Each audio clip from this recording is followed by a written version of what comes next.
Ladies and gentlemen, welcome into the My Tribe podcast, coming to you live from Thanksgiving weekend from the hot tub in Jersey.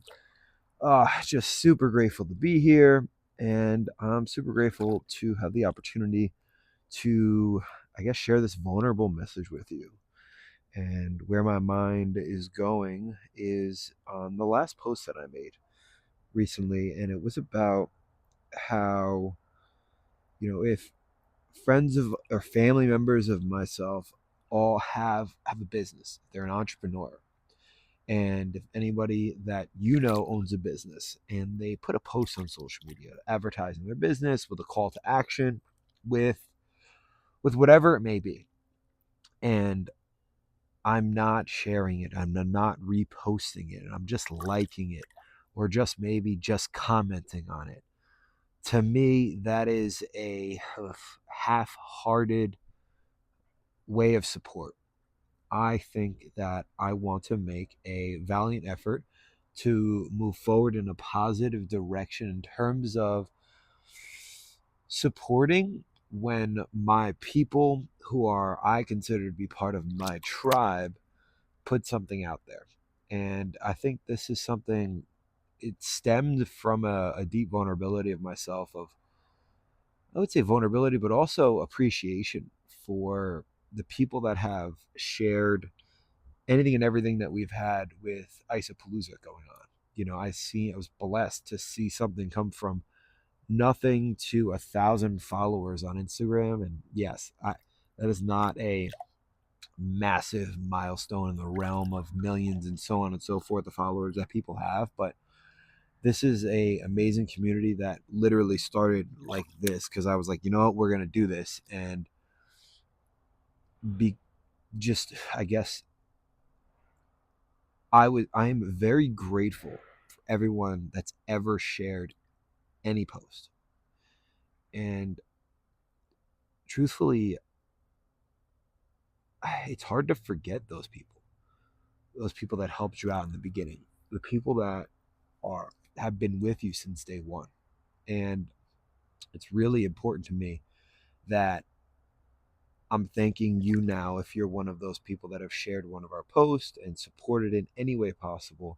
Thank you from the bottom of my heart. I really appreciate it. One.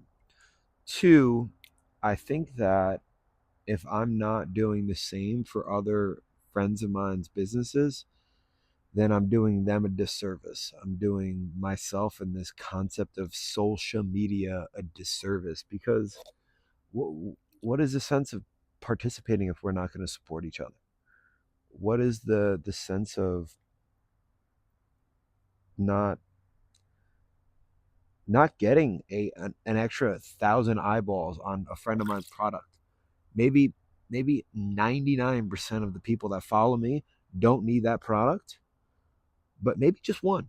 Maybe that's one sale, and then that person buys it, invests in it, and then that opens it up to the 2,000 that they're following. Who knows? Who knows where it could go in the great expanse of the internet? And I think a lot of this stemmed from the marketing plans that I've been drawing up. And I think that, marketing three businesses is not easy. Being an entrepreneur in itself is not easy. Is the vulnerable part here. This has been the first full year that I've been an entrepreneur. Yes, I have an odd job here and there, 1099 contracts with a couple people, but this is the first full year where I was responsible for every dollar that I made. I wasn't banking on a job to be there and somebody else owning a business and supporting me. This was the first full year that I was out on my own. And I've dreamt about this. I've wanted this for a long time, but I was very nervous about it, and rightfully so. This shit ain't for the weary. It really is not. Being an entrepreneur and being responsible for you getting your own food to the table is not for the weary, man. There are a lot of downs. There are a lot of ups, and there's a lot of downs. There's a lot more downs than ups, I'd say. And oddly enough, I mean, I guess a lot of the content that I've been lucky to be, consuming and intentionally consuming as well is I guess realizing that, you know, we're right where we're supposed to be. We're not ahead, we're not behind. I think as myself running my own business, I feel very behind all of the time. I feel that I could be doing more, could be reaching out to more, could be posting more, could be doing more on the podcast, could be more to be promoting Isapalooza. I could be doing more to promote my training, could be doing so much more, so much more, so much more. And I heard Alex Ramosi say, like, listen, if you feel that way, you're in the right spot. You're in the right spot. You're not behind, and you never really feel ahead. You can prepare for the week. You can schedule out all your posts for the week, and that's probably the best way to have a sane life of an entrepreneur, to prepare and to plan ahead as much as possible. But you're never going to feel ahead. And I think that being in a position where, the training was the first thing that I did down in Florida on my own. Then it was Isapalooza, diving into that. I've had the podcast for about a year now, and that's been amazing. I am trying to wrap my head around the where I want to take this and how far I want to take this, and realizing that it's a long game. Realizing that this podcast is not gonna take off overnight. It's not gonna be something that it generates income right here and now, but I need to frame it as a business. So I need to frame it as I'm running three businesses, give adequate attention to all three, because I was building the training. I had the training going amazing. Then I started Isapalooza, and I took all of my attention and put it all towards Isapalooza and built that up. And the training, my training clients, yeah, it dipped. The training book, it dipped.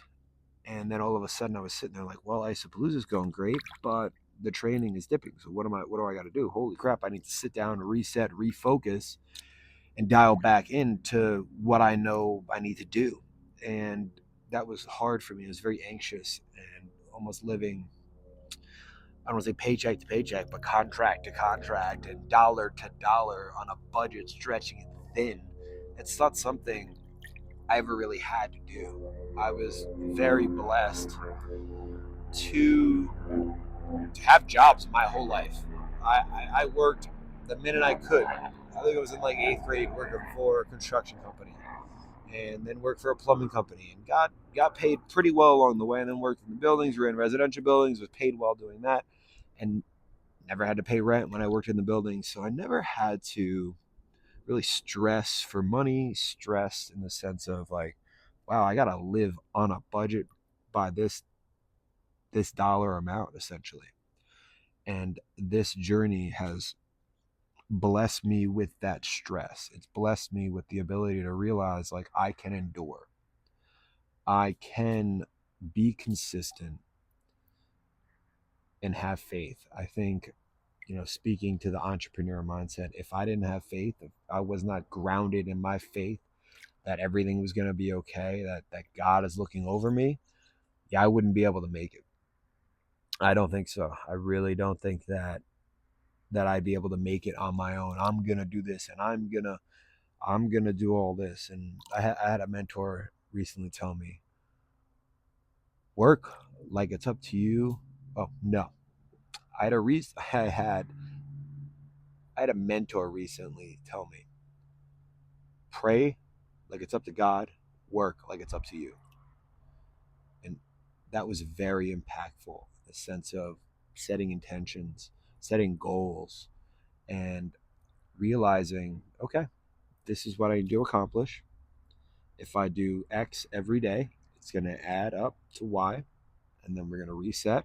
And Y every day, it's going to add up to Z, and we're going to get to our goal of what we want to get to.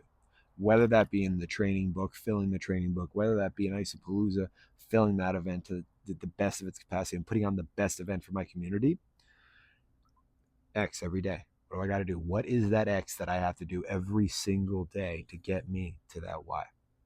So that's a little bit about my journey and staying focused and doing the X every day, doing it to the best degree possible, and not just writing it in, not just phoning it in, because phoning it in is what I was able to get away with when I worked in a residential building.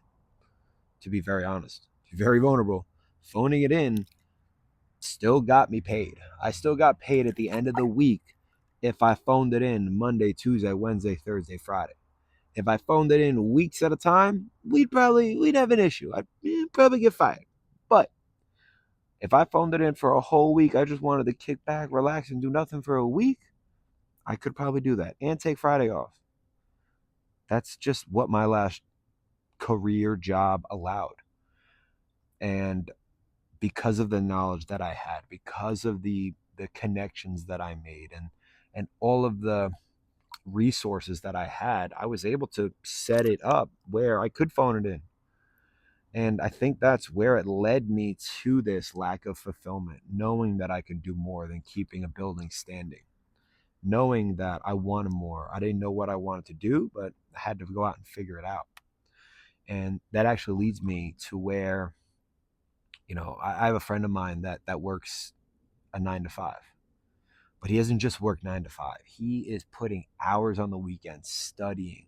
He's an educator, and he educates people to work in a trade, and that his job is the educator. He's a Zoom educator, and he educates them in a specific trade. And if he's not specifically teaching, which he gets paid to do, he needs to be doing lesson plans, and he needs to be studying on the subjects that he's teaching. All those hours, he's not getting paid. And I sit there and I'm like, hey, what are you doing? Oh, I'm gonna get some work done. I'm like, it's 8 o'clock, right? Yeah, but I want to do this. And it's dramatically consistent how often he's talking about, oh, I'm working, I'm gonna get some work done. I'm like, bro, when are you gonna start working for yourself? Like, these are the hours, this is the energy that it takes to run your own business, and you're doing it. But you're doing it for someone else. And I guess it upsets me in the sense that I'm like, yo, bro, you could be crushing it right now. You could be running your own business and doing your own thing, getting contracts signed for you, and that dollar goes in your pocket. You don't make 30% of what you earn. You earn what you earn when you own the business. You take it all home over the overhead. But you're now an employee working as hard as the owner of the company, if not harder, and only taking 30% of the money home. So I tell him all the time, like, yo, bro, you gotta go off on your own. You gotta do your own thing. And I guess I say that very flippantly, and I don't remember the moments of doubt, the moments of insecurity, the moments of, holy shit, am I going to have enough for rent this week? Am I going to have enough to cover all of my bills this week? Am I going to have enough? And am I going to have to dip into savings? I mean, those are some pretty shitty thoughts and conversations to have. And they're pretty stressful situations as well. So I guess because I go through that, I dismiss it as a challenge when it's in someone else's perspective. But I also know that this person's tough as nails, that they could manage this, that I see the true potential in them, and I want nothing but the best for them. And I don't know if that's a flaw, it comes from the purest of spaces in my heart, wanting the best for this individual. Because if you're going to work so hard, you're already putting all that work in, you might as well. You might as well reap the rewards. And I guess there's a oh, Jet's coming on. How you doing? There's a level of there's a level of self-analysis that I want to dive into as I'm going down this road of, there's always a stress of where's the next contract going to be? Where's my next client coming from? Is there enough clients? Is there enough for me to pay my bills? And there always is. If I can sit there and say, yo, bro, you're going to make it, why can't I say that to myself and believe it? Why can't I look inward and say, hey, it's going to be okay in those moments of doubt, in those moments of worry, in those moments of, did I make the right choice? Should I go back? I don't know. I don't know. And should I go get a job and settle down for a little bit and then reset and come back? No. No. That's and I guess what would life be like if I didn't have that stress? If I didn't just carry that stress of wow, it's it's I don't know if I'm gonna have enough. Scarcity mindset. That's what I would label that as if I just kept tapping into scarcity mindset, scarcity mindset, scarcity mindset, and instead lived in abundant mindset on a very intentional and conscious way of like, yo, abundance, everything's gonna be okay. There's enough. There's thousands of clients in Fort Lauderdale that are looking for my training services, so I have nothing to worry about. I just need to get myself out there. I need to promote myself. I need to put myself in a position to be successful, to meet the thousands of people that are looking to train with this individual. Who the fuck wouldn't want to train with this guy? I know I would. So if you want to train, subscribe below and 917-699-5331. Give me a call, boo boo. But that being said, it's really been tough.